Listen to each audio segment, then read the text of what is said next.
Makikita sa mga post ni Kris Aquino na siya ay muling pumapayat, at ito ay anino ng kanyang mga paghihirap. Bumati siya ng Merry Christmas and Happy New Year sa lahat sa pamamagitan ng kanyang Instagram post.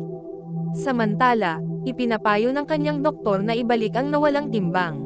Sa kabila ng sakit, buong tapang niyang sinasabi sa kanyang mga anak, mga kapatid, at mga kaibigan na hindi siya susuko. Malakas ang kanyang pananampalataya at naniniwala siya na may awa ang Diyos.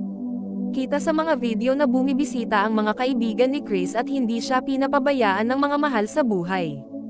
Ang presyon ng dugo ni Kris ay nagfa-fluctuate, at unti-unti nang nagkakaroon ng butterfly rush sa kanyang mukha, isang palatandaan ng first stage ng lupus.